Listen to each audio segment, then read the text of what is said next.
Assalamualaikum warahmatullahi wabarakatuh. Pada hari ini kita nak belajar tentang teknik menjawab soalan kemahiran proses sains eksperimen bagi biologi tingkatan 4. Soalan ini diambil daripada praktis sumatif 1, iaitu daripada bab 1. Soalannya, satu eksperimen dijalankan untuk menunjukkan hidrolisis kanji oleh enzim amylase. Radas eksperimen disediakan seperti dalam rajah 1. Selepas 1 jam, sampel daripada setiap tabung uji diuji menggunakan ujian iodin. So, kita lihat pada gambar rajah ni. Kita ada dua set tabung uji A dan tabung uji B. Tabung uji A kita masukkan dengan 1 ml larutan kanji dan 1 ml enzim amylase 0.1%. Manakala tabung uji B kita masukkan dengan 1 ml larutan kanji dan 1 ml air suling. So, eksperimen ini, dua-dua tabung uji ini dimasukkan dalam kukus air iaitu pada suhu 37 darjah Celsius kerana suhu itu adalah optimum untuk melakukan proses hidrolisis ataupun pencernaan kanji ni. Soalan yang ditanya ialah yang pertama, kenal pasti pernyataan masalah. Yang kedua, nyatakan hipotesis. Dan yang ketiga, kita kenal pasti pemboleh ubah. Iaitu pemboleh ubah dimanipulasikan, pemboleh ubah bergerak balas dan pemboleh ubah dimalarkan. Cikgu akan menggunakan PM sebagai pemboleh ubah dimanipulasikan, PB sebagai pemboleh ubah bergerak balas dan PD sebagai pemboleh ubah dimalarkan. So, kita lihat kat sini ada dua soalan kemahiran proses sains yang ditanya, iaitu yang pertama penyataan masalah. Dalam penyataan masalah, item yang diperlukan ialah yang pertama, dia mesti ada 4, kata tanya, PM, PB dan juga tanda soal. Mesti ada 4-4 tu barulah kamu boleh dapat markah. Untuk hipotesis pula, kamu mesti ada PM dan juga PB. Dan juga perkataan yang dapat menghubungkan di antara PM dan PB yang digunakan. Disebabkan penyataan masalah dan hipotesis ini memerlukan PM dan juga PB, macam ni PM dan juga PB, maka kita akan tentukan dahulu PM dan PB-nya.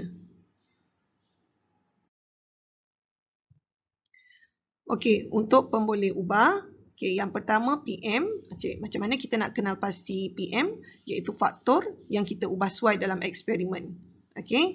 Contoh, kalau kita lihat dalam gambar rajah ni, kita tengok pada gambar rajah, dekat sini dah nampak dah perbezaan. Kita ubah suai apa? Kedua-duanya kita masuk dengan kanji, sama. Tapi yang bezanya, untuk tabung uji A kita ada masukkan enzim amylase, manakala tabung uji B kita masukkannya dengan air suling. Itu faktor yang diubah suai, berbeza yang tak sama.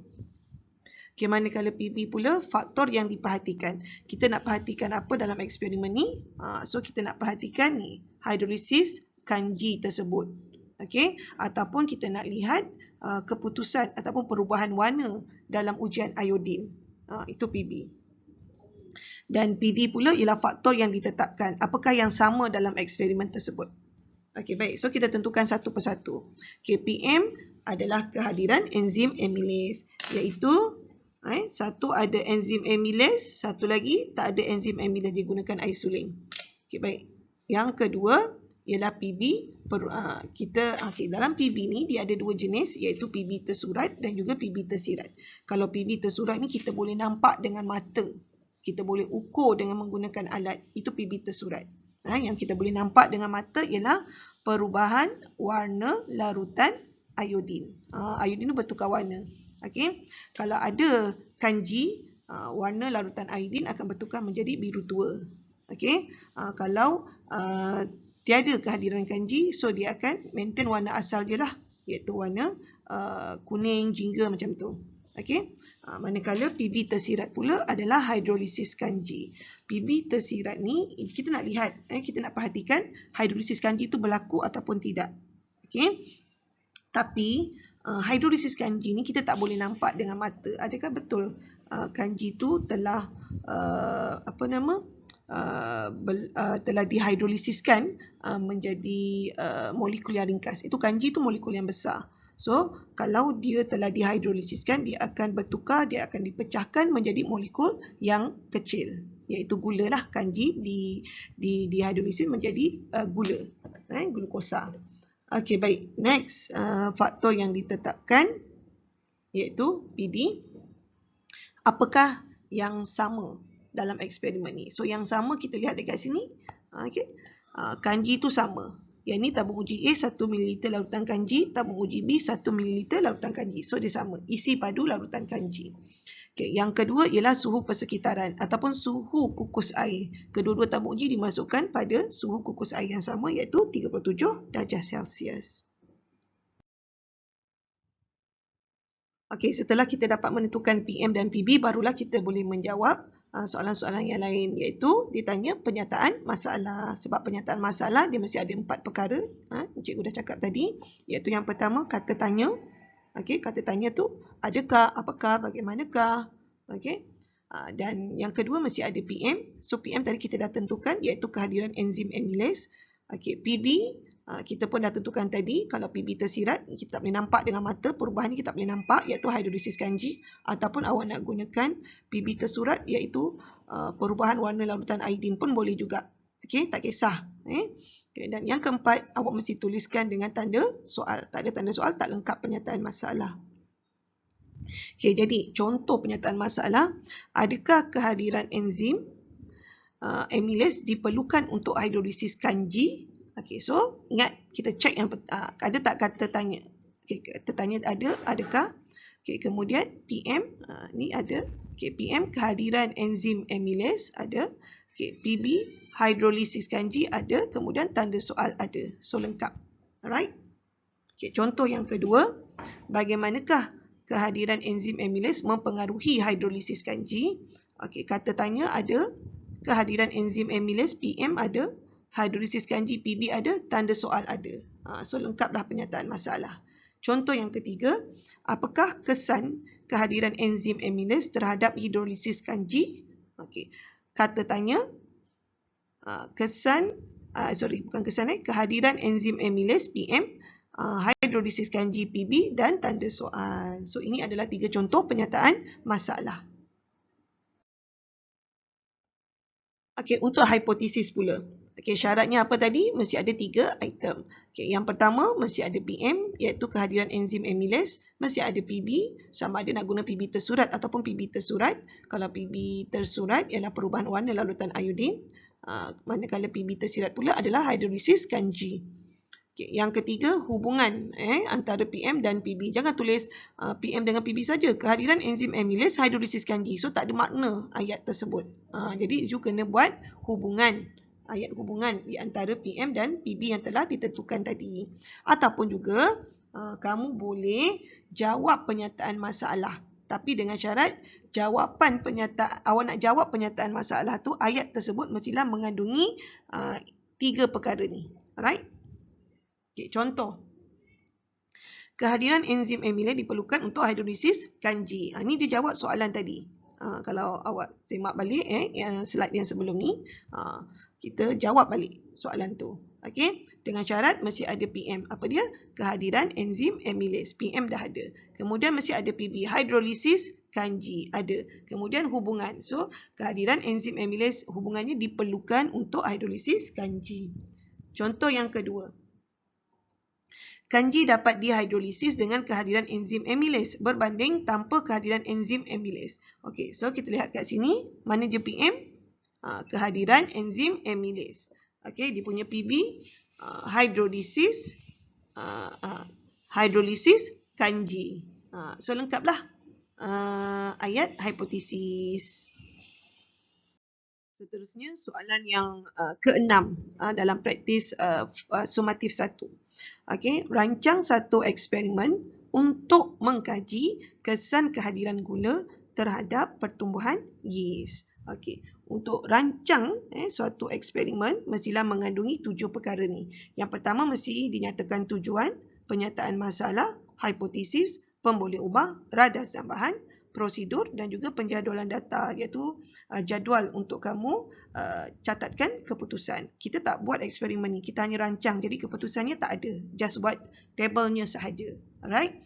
Okay, daripada soalan ini pula, awak boleh tentukan dia punya PM dan juga PB. Sebab PM dengan PB ni sangat diperlukan untuk semua perkara ni. Alright? Okay, so yang pertama untuk mengkaji kesan. Okay, biasanya selepas perkataan kesan, kita akan gunakan PM dahulu, iaitu kehadiran gula. So, kehadiran gula adalah PM, manakala terhadap, selepas perkataan terhadap, dia mesti PB. Pertumbuhan yeast. Okay, ini adalah PB-nya. Okay, tadi cikgu dah ajar PB tersurat dan PB tersirat. Kalau pertumbuhan yeast, dia merupakan PB tersirat. Sebab kita tak boleh nampak yeast tu bertumbuh kan? Tapi kita boleh nampak dengan dia punya PB tersurat. PB tersurat nanti kita akan bincangkan kemudian. Apa PB tersurat yang kita boleh tafsirkan bahawa yeast tu telah melakukan pertumbuhan. Okay, kita pergi yang pertama untuk membina tujuan. So kita dah tahu tentukan tadi.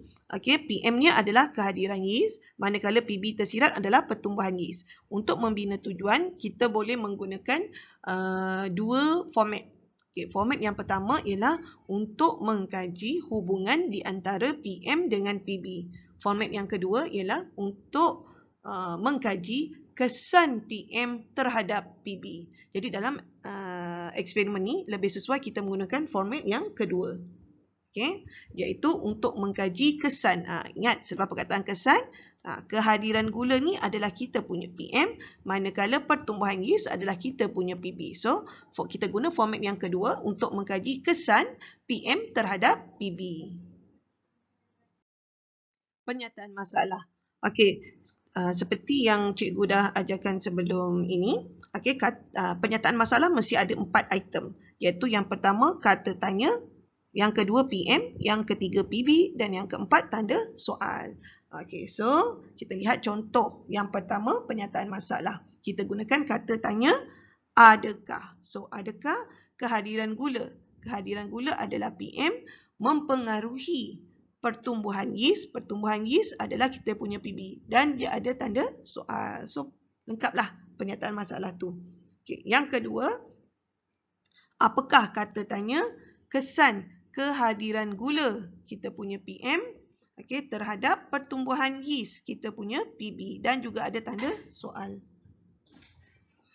Contoh yang ketiga, kata tanya adakah kehadiran gula PM mempengaruhi masa yang diambil.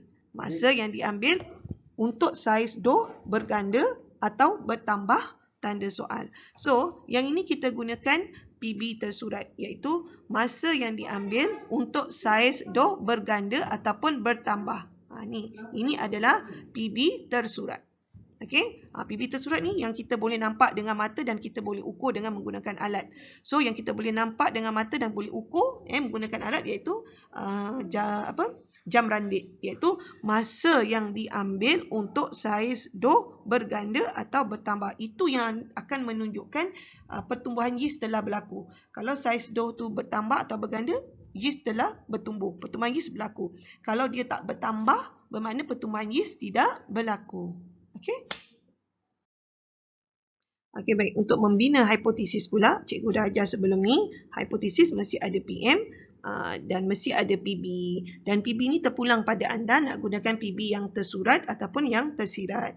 Yang tersurat ialah masa yang diambil untuk saiz dough roti berganda atau bertambah, manakala PB tersirat adalah pertumbuhan yeast. Okey, baik. So, contoh yang pertama, kehadiran gula. So, kehadiran gula adalah kita punya PM, diperlukan untuk pertumbuhan yeast. Pertumbuhan yeast adalah PB. Okay, dan jangan lupa syarat untuk hipotesis, dia mesti ada tambah hubung kait. Hubung kait antara PM dan juga PB. Jangan semata-mata tulis kehadiran gula, pertumbuhan yeast. So, tak ada makna ayat tu. So, kehadiran gula diperlukan untuk pertumbuhan yeast. So, dia ada relationship between PM and PB.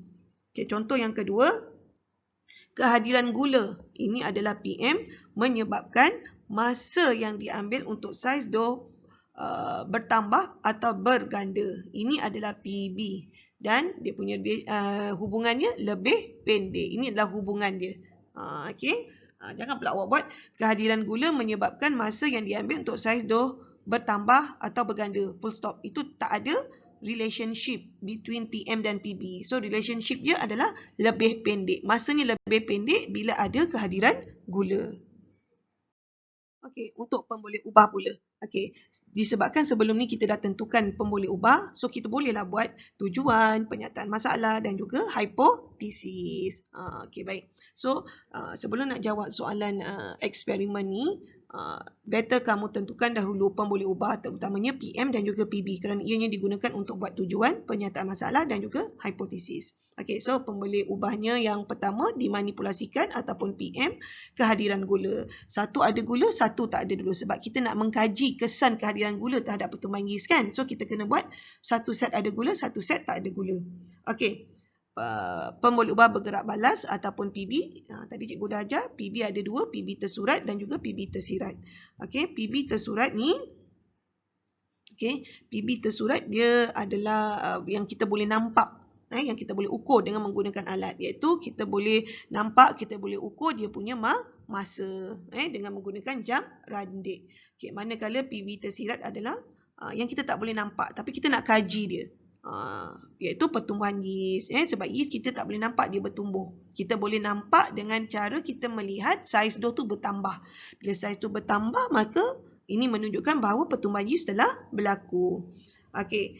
Dan yang ketiga pula adalah pemboleh ubah dimalarkan, iaitu PD. Jangan lupa PM ialah faktor yang diubah suai, PB ialah faktor yang diperhatikan, ini yang kita nak perhatikan, dan manakala PD adalah faktor yang ditetapkan yang sama, iaitu yang samanya adalah kuantiti ataupun jisim tepung gandum yang kita nak gunakan ni. Kita nak buat roti sebab roti yang menggunakan yeast kan. Sebab itu roti tu rasanya lembut sebab bila kita tambahkan dengan yeast, dough roti tu dia akan mengembang. Bila mengembang kita bakar, jadilah roti yang lembut. Okey. Okey, kemudian ataupun yang kedua isi padu air suling. Maksudnya dough roti tu kita kena buat set yang sama dough tu. Tapi bezanya satu set kita tambahkan dengan gula, satu set lagi tak ada gula. Okey, radas dan bahan. Okey.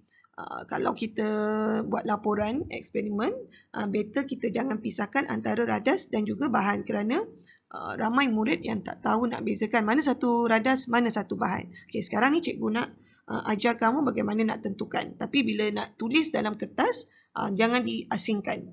Okey, ini sebagai pengetahuan.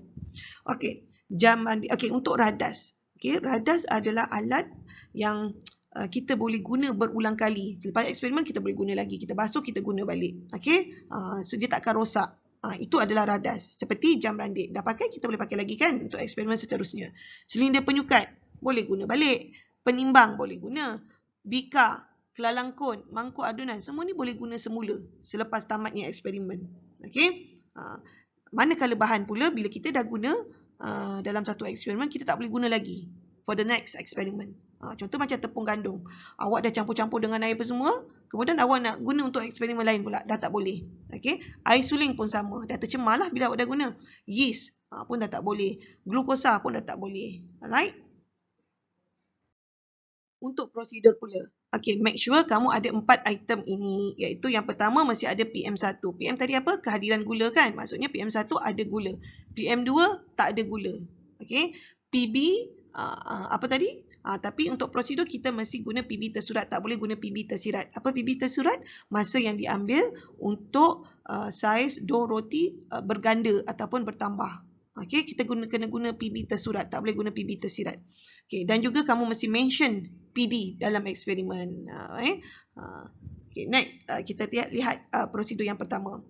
Okey, campurkan 3 gram glukosa, 50 ml air suling dan 1 gram yeast di dalam kelalangkun.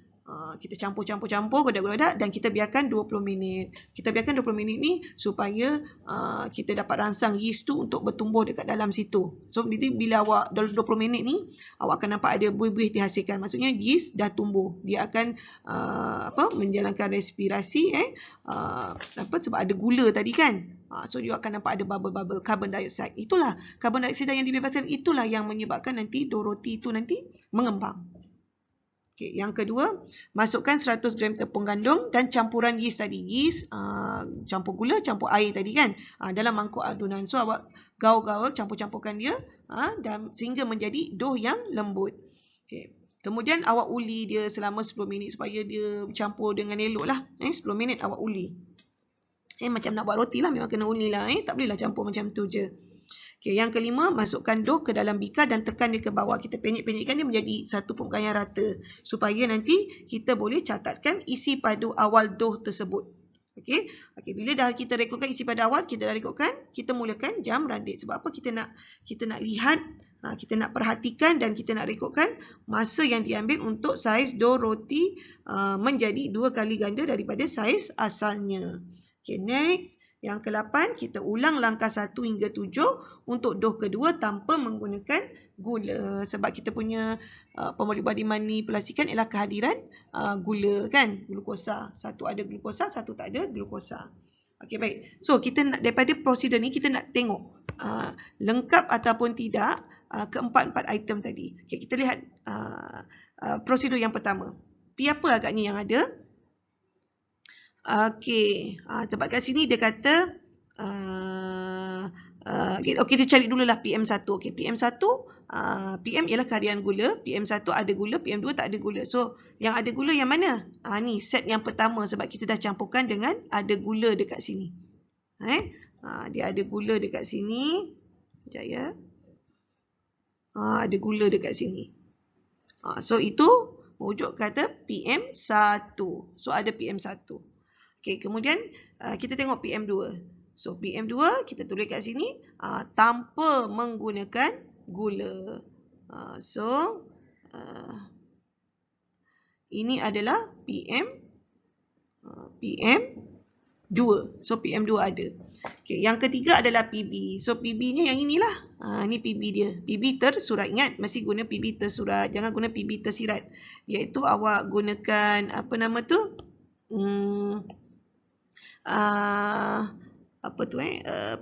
Pertumbuhan yeast. Okey. So, PB tersurat ni adalah masa yang diambil untuk saiz dough menjadi 2 kali ganda daripada saiz asalnya. So, kita dah ada PB dah ada.